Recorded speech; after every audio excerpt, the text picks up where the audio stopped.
associates. To lead us in our invitation today is Cynthia Miles Brown. Cynthia is the owner of Sinorama Dixie and chair of the invocation committee.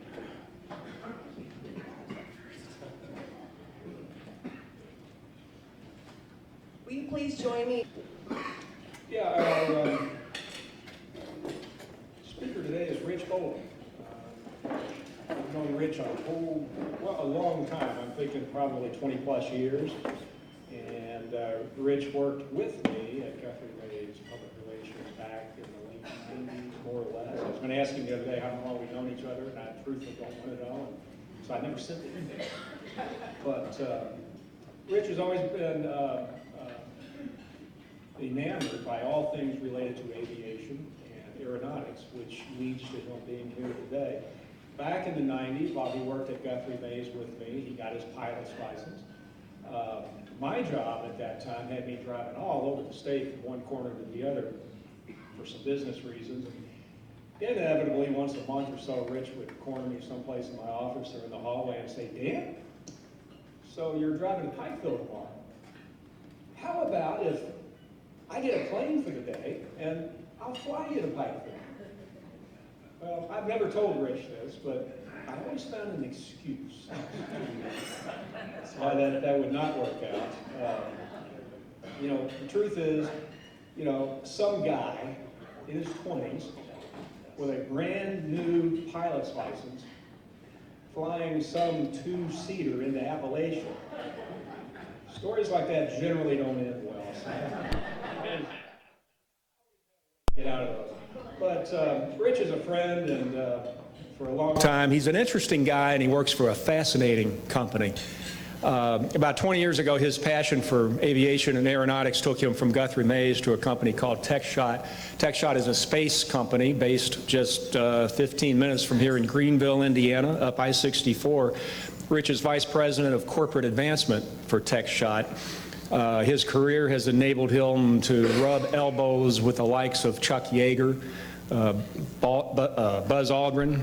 A couple of weeks ago, I was on social media, and there's a picture of Rich with Vice President Mike Pence. So my point is, TechShot and Rich, they get around, and they are influencers in the space industry. As I said, TechShot's a space company. Rich's job with TechShot, he oversees marketing, public relations, government relations, initiatives, and is also a key member of the business development team. As you heard earlier, he is a graduate of Indiana University Southeast and past president of the Rotary Club of New Albany. Today, Rich is going to describe how TechShot is making life better on Earth by going to work up in space. So please welcome Rich Boling.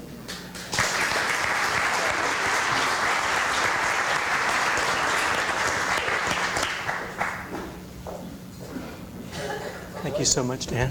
Appreciate it.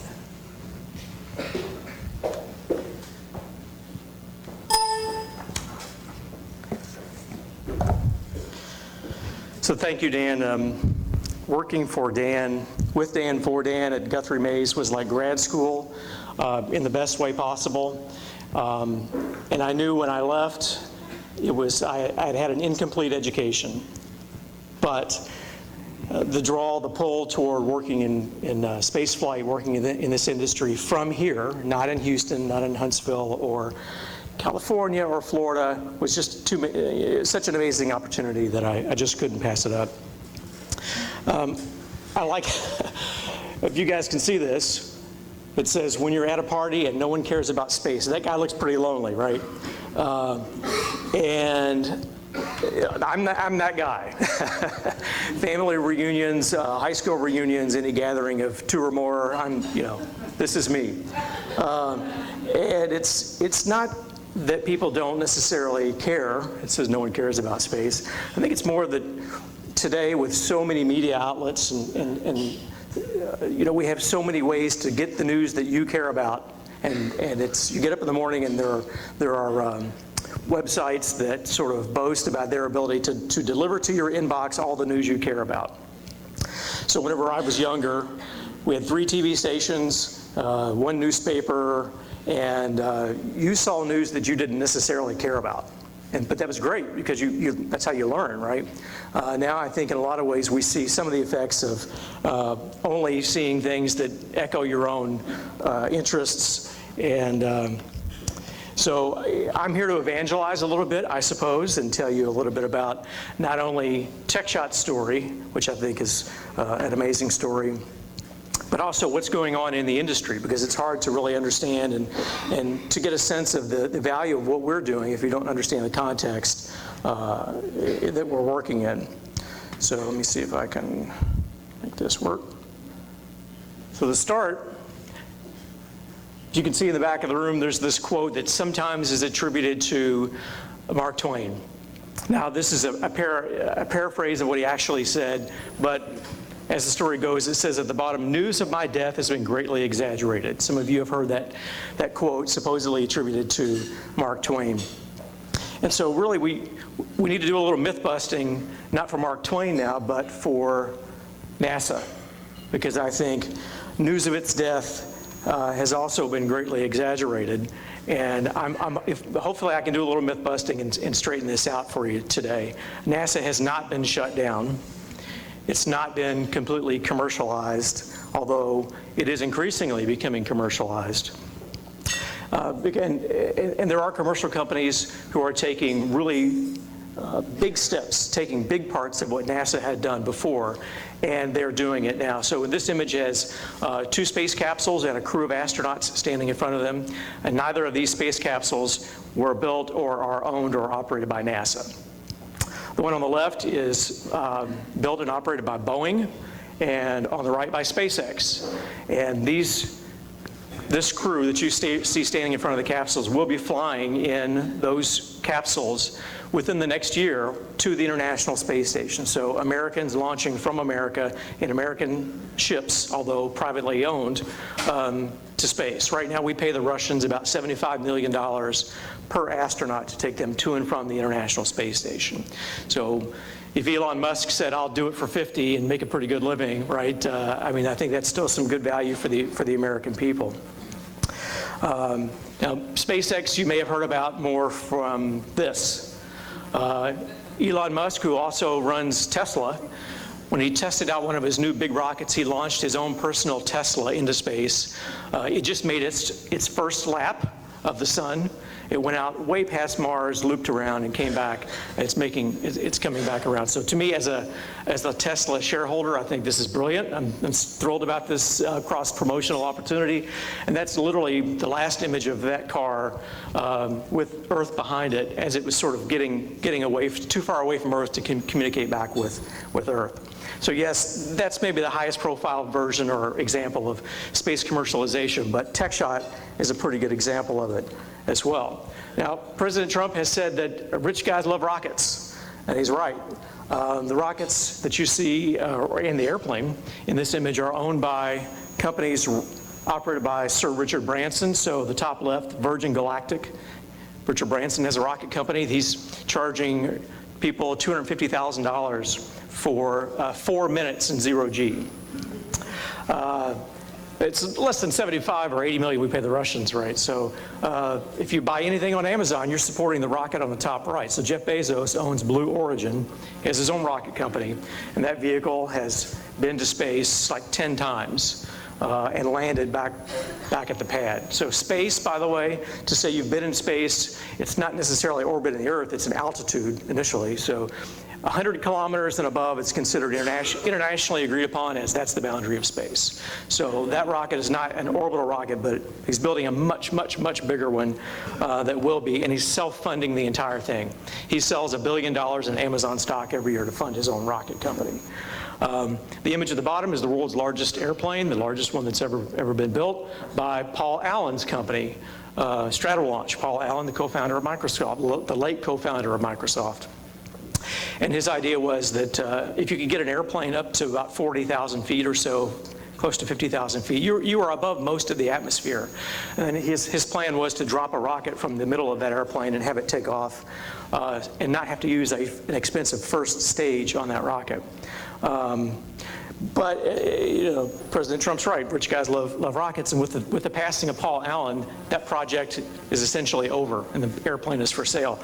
It was something he had an interest in, and that's the end of that. Now, orbital space is where TechShot goes to work. So let me back up one and say, what is NASA doing in all this, right? What is NASA doing? We talked about what the private industry is doing with rockets, but NASA is still doing something that is going to launch pretty soon, but for whatever reason, it's out of the public consciousness. So on the far left, you see the vaunted Saturn V rocket that took people to the moon, right? You grew up seeing that image. It's an iconic image. To the right, and this is to scale. So you see the space shuttle, how much smaller the shuttle was compared to the Saturn V. The shuttle could not get out of low Earth orbit, which is about 250 miles to 500 miles high. It couldn't go to the moon. It doesn't have solar panels. It's really restricted to just going around the Earth. So NASA right now, NASA is building the rocket on the far right, which is called the Space Launch System. And it's much bigger than, the capsule is much bigger than the old Apollo capsule, holds more astronauts. This is what NASA is using to go back to the moon and on to Mars. All of the pieces, even though that's a drawing, all of the pieces have been built, and they're now being stacked and put together for the first flight without a crew on board, just as a test within the next 18 months or so from Florida. But to develop that rocket, we couldn't develop that rocket at a cost of about $3.5 billion a year, and fly the space station, which is about $3.5 billion a year, and launch the shuttle, which was about $1 billion every single time it launched, right? So something had to give, and so in 2004, President Bush announced the end of the shuttle program. It was going to be phased out whenever they finished building the space station. So it took 7 years, and the shuttle stopped flying, as you all know. 2011, it stopped flying.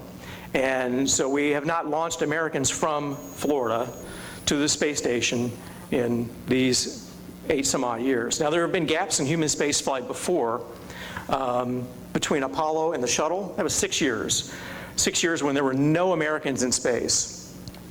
But right now, there are 6 Americans in space. If I can get this, there we go. 6 Americans in space right now aboard that. Sorry, not 6 Americans, 6 people. There are 4 Americans. There has not been a day in the last 19 years that there hasn't been an American living above you in space. Not one day when there hasn't been an American in orbit. So to me, that's better than the 6 years that we went between Apollo and shuttle. And this, by the way, is where, again, this is where TechShot works. This is where all of our equipment goes. That's an image taken from the last space shuttle mission as it looped around the station. This is the largest, most expensive machine ever built at a cost of $110 or so billion. Most of it designed and built by the U.S. or paid for by the U.S. Even the Russian segments, we really kind of included Russia in the International Space Station because at the time this was coming together. That coincided with the fall of the Soviet Union. So I think there was some, maybe nervousness is too strong a word, but in America that you'd have a lot of out-of-work Russian or Soviet rocket scientists. And who knows where they would go and what they might be involved in. So let's hire them, let's get them involved in our space station and encourage their participation, which is what happened. So these are examples of our equipment in space. I'll tell you a little bit more about what they are and what they do. One picture to note, you might not be able to see it from the back, but in the far left column in the center is a picture of John Glenn with some of TechShot hardware aboard the space shuttle. We've been doing this for 30 years.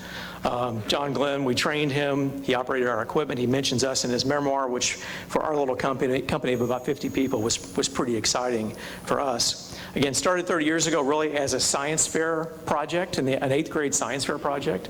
We just kept continuing to grow in momentum and gather attention from NASA, believe it or not. The very first thing we built by the time this 8th grade student was in high school was on the Challenger shuttle when it was destroyed. So our co-founder trained Krista McAuliffe, the teacher in space, to operate his device on board the shuttle. That was our first thing we ever built.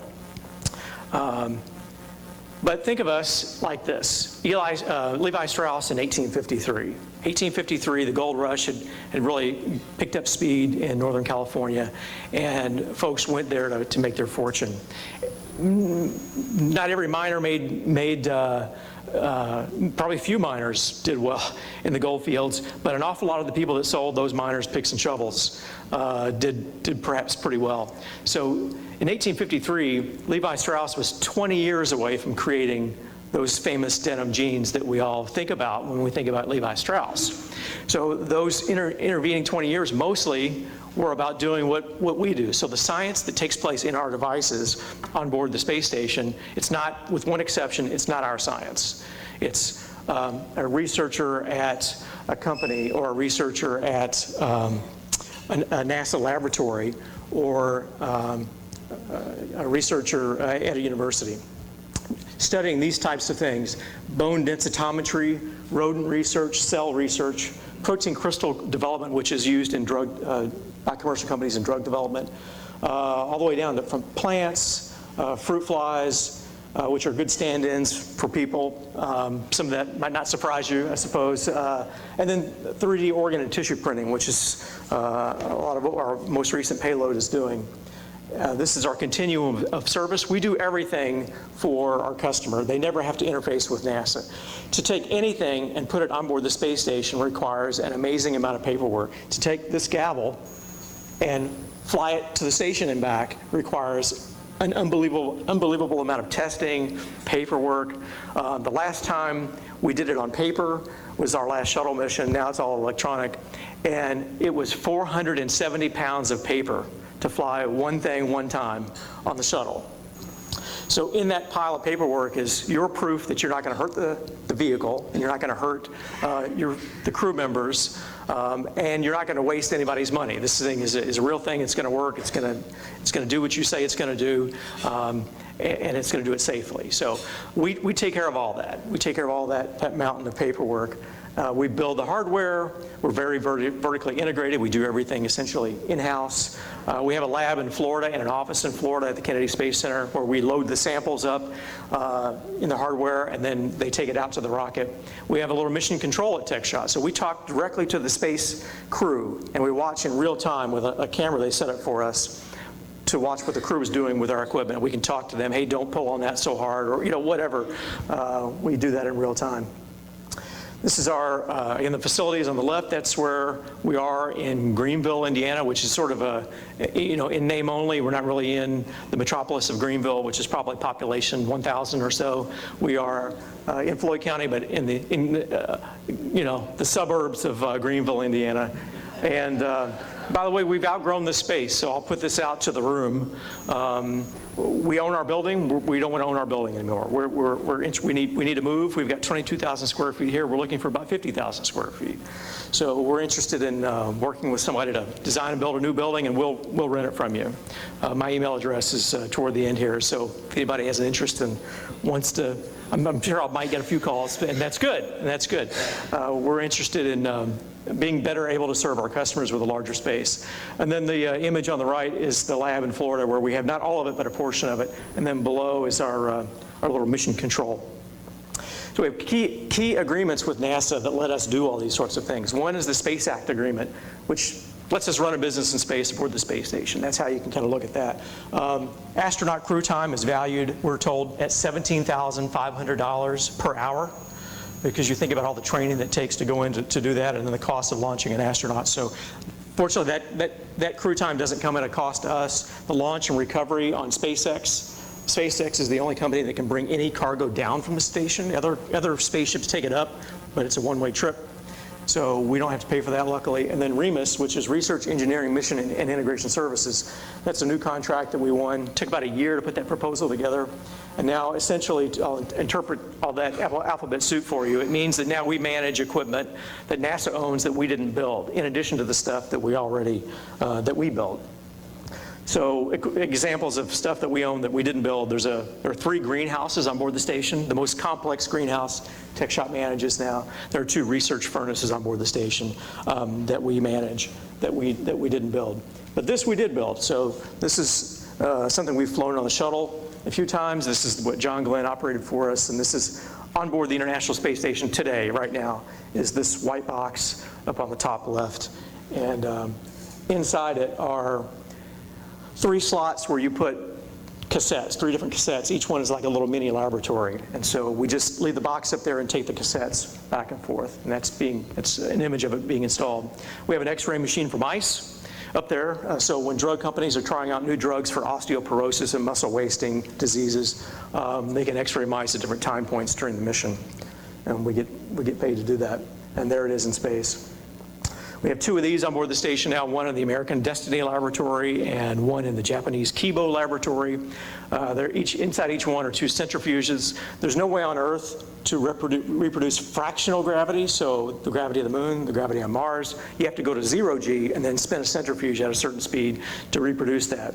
We know 0G is very harmful on bones and muscles and eyes. It's like an accelerant for aging. Astronauts really deal with some effects of bone loss.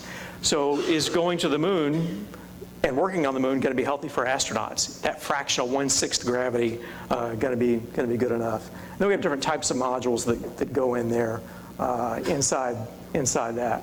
And I want to skip this video, it might be a little long. There you can see it on orbit right now. Other tools for sample transfer back and forth, things that are maybe infectious or something you don't want released inside the station. We have a very special tool we send up to transfer those samples to the station. We partnered with Tupperware on a plant growth chamber that is also up there right now, that it doesn't require so much tender loving care from the astronauts. Astronauts were telling us it took too long to deal with plants and too much watering, not enough water. And this device actually does a pretty good job of watering the plants on their own. And we were just notified this week that Tupperware and Tech Shop were presented an award from Fast Company for Best Design in North America for the what we call the PONS device, the Passive Orbital Nutrient Delivery System. But this could be our blue jeans. This is the one thing that I said is our research on board the station. This could eclipse, just like the genes eclipsed everything else that Levi Strauss was doing. This is our 3D bioprinter. And what you're seeing, this is not aboard a rocket, this is aboard an airplane that does these big parabolic arcs in the sky where you get about 25 seconds of 0G at a time. And these are various members of our staff. This is our CEO. This guy back here who looks like either Superman or a Macy's Thanksgiving Day parade float, which is what I say when he's not in the room. That's our chief scientist. And so we were bioprinting human tissue. We're the first to 3D print with adult human stem cells in 0G. We'll cut back to it here in just a second. Yep, so this is the size of a neonatal heart. This is an area called, I think, base to apex, anatomically speaking, of a neonatal heart. And you'll see what happens at the end of that dive. There's a 2G pullout, which one of our engineers sprained their wrist on right here. Boom, then everybody comes back down, and then you do it all over again. You do this 25 times, which is why it's often nicknamed the vomit comet. None of our guys had that result, so they're all pretty stoked. So this is what the flight unit looks like. What you saw was the prototype on the airplane. That's what the flight unit looks like. And then here it is. It launched on the most recent SpaceX cargo ship to the space station. And this is it being installed inside the International Space Station by an Italian astronaut. This Italian astronaut, sort of Luca Parmitano is his name. He is more famous from his previous flight where he almost drowned in his spacesuit. He had a water leak inside his spacesuit while he's out on a spacewalk. And because of surface tension, the water just stuck to his face. And he nearly drowned because you can't get inside and wipe your own face. So that device is up there now, developed at a cost of about $7 million. All these things are low 7 figures. Partly because failure is not an option, right? It cannot break, it can't hurt the crew, it can't hurt the station. You have to prove it so, and we've been working on this for 4 years. So that's something that here it is in use by astronaut Christina Cook on board the station. And we're starting to print with very simple bioinks, very simple structures that we're printing, and we're going to increase in complexity.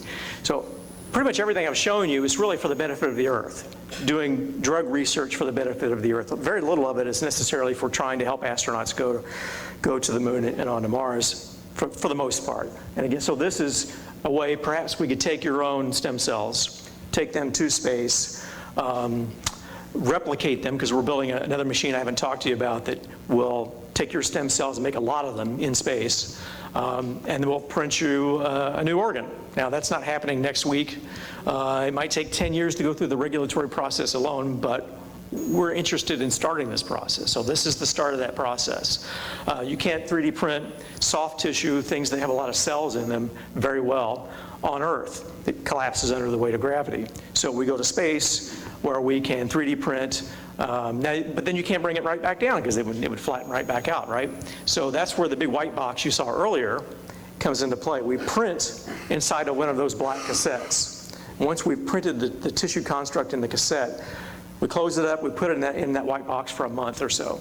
And that job of the white box is to provide nutrients and stimulation. It provides electrical, chemical, and mechanical stimulation to that tissue. You go to the gym to build your muscles up, they get bigger. That's the same process of what we're using. Then we think after a month, 6 weeks or so, that tissue can come back down to Earth, survive gravity, and perhaps be implanted into you at a cost less than a lifetime of anti-rejection drugs for tissue that isn't yours, perhaps a second transplant, hospitalization, secondary effects, side effects. It's your tissue. That's the plan. It's a long road, but that's something that we're interested in doing. And it combines with something we're already doing now, a project where we're developing artificial human blood vessels, which is doing pretty well. What's the future beyond? So the space station, Congress is looking at legislation to extend it to 2028, 2030, let's say, but they really don't want to end the station without commercial space stations coming online, which sounds like science fiction. I understand that. But right now, today, there is a private commercial module docked to the International Space Station. Again, a Las Vegas billionaire. Rich guys love space stations too. Robert Bigelow is a hotelier from Las Vegas. And for the last 3 years, his private space module has been up there. He's building a bigger one. So this picture at the bottom, just to give you a sense of scale, is this is a space station module that's about 3 stories tall. And there's a little guy standing inside it over here on the left, which is me. And it's huge. In fact, he has to have rocket technology catch up with him to be able to even launch it.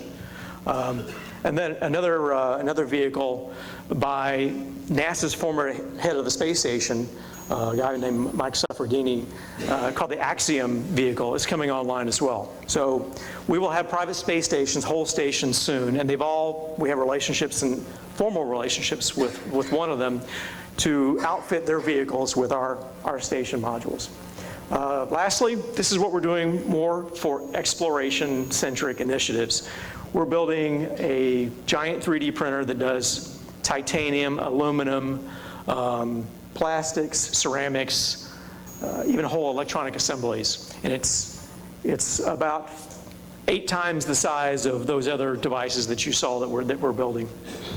This will be tested on board the space station, and then on board, there's an image here on the left of the new gateway. So NASA is building a little mini station that goes and just orbits the moon. So we launch the big new rocket, to the gateway, and then take excursions back and forth down to the surface of the moon.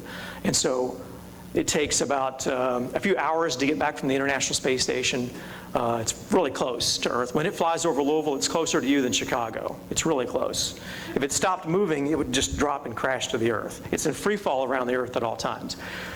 The gateway orbiting the moon is like 3 days, right? So you need to be more self-sufficient, and that's where our fab lab or fabrication laboratory comes into play. So I know that was a bumpy ride and a lot to throw at you, but I'm passionate about this industry. You can do it right here. I have a degree in rhetoric and public communication from IU Southeast. I'm not an engineer. But you talk a lot about STEM, but I want to talk about STEAM, right? You need people with Bachelor of Arts degrees to, right, Chancellor? It's going to take all of us in every discipline, financial people, accounting people, everything, to be a part of this new low Earth orbit economy. And I encourage all of you to look for ways to participate. So thank you so much. I'll take questions if anybody has any.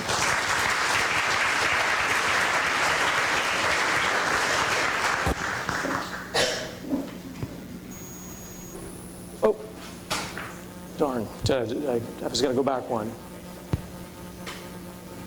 Rich, one question if you could expound on, and that having to do Yes. with, I've heard talk, read stuff about going back to the moon, onto Mars. Yep. Could you expound on when, if, et cetera? Right. So to get there, the government, the NASA solution is what you saw, the big space launch system.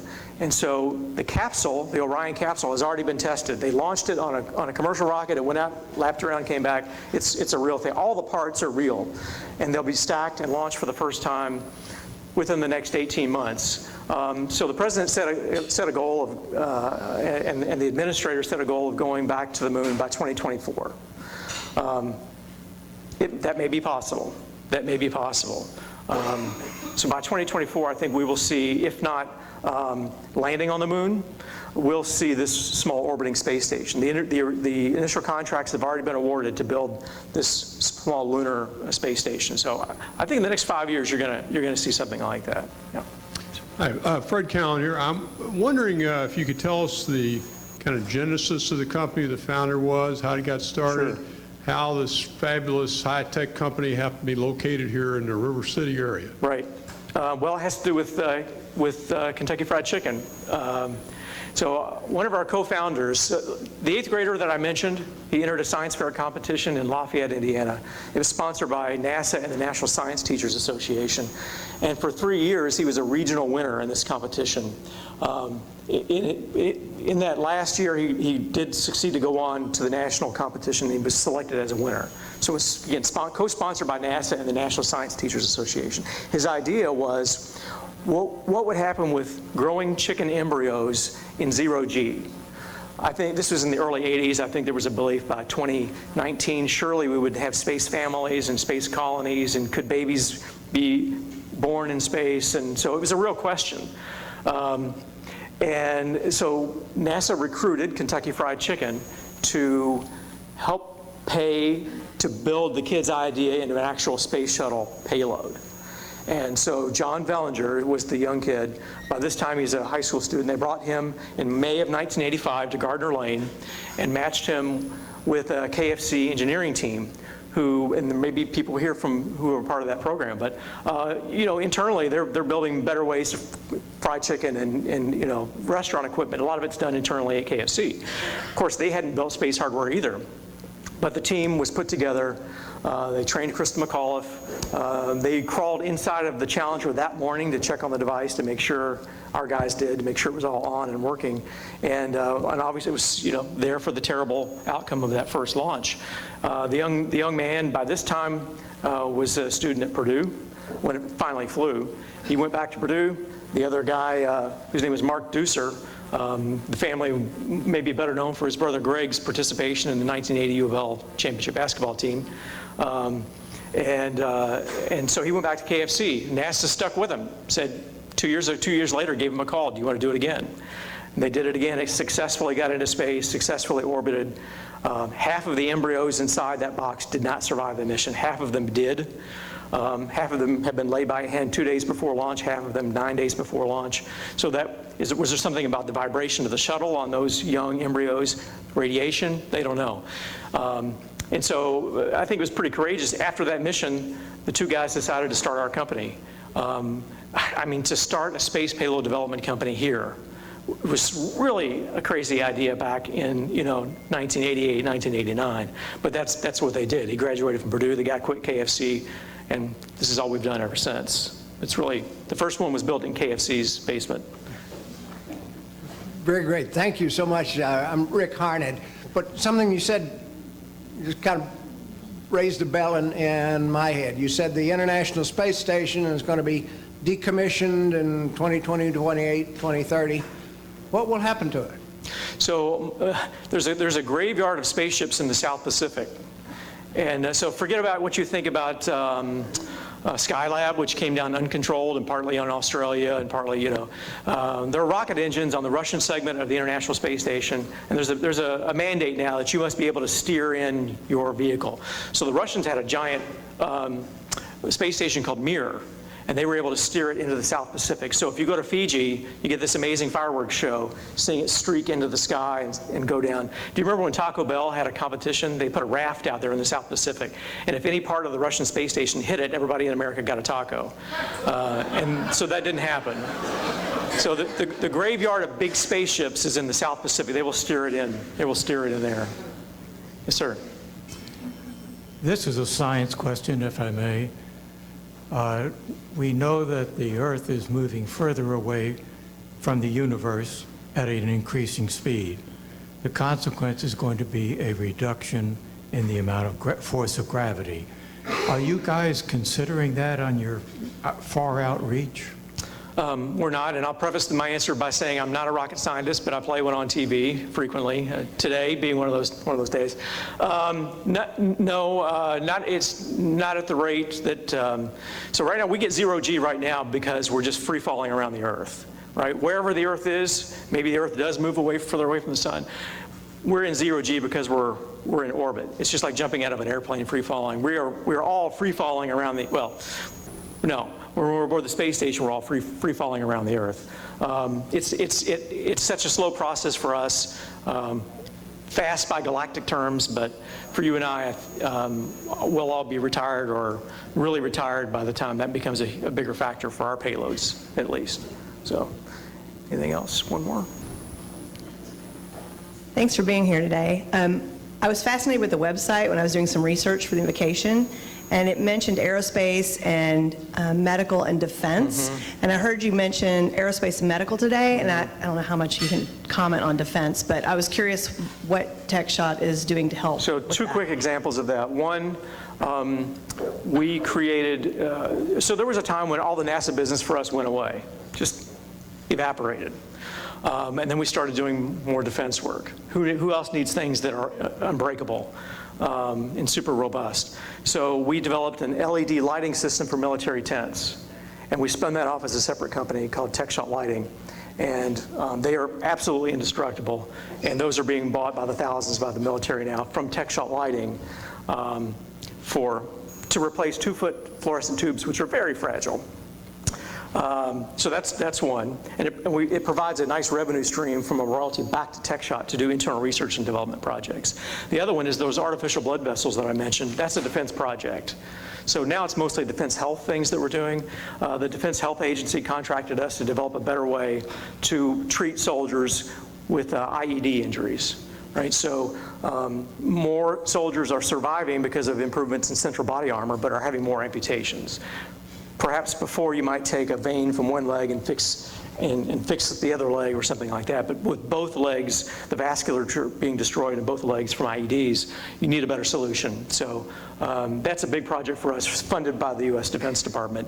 And we have an upcoming collaboration with our bioprinter with Walter Reed National Military Medical Center in Bethesda, Maryland, to take that step a little further in developing treatments and therapeutics for wounded warriors in space by taking their own cells into space.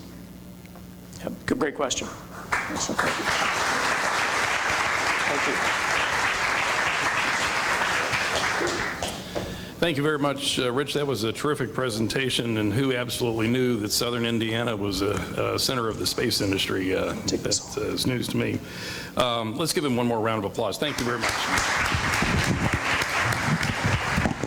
Okay, 2 or 3 quick reminders. First of all, the What is Rotary table will be in the back with Craig Sherman.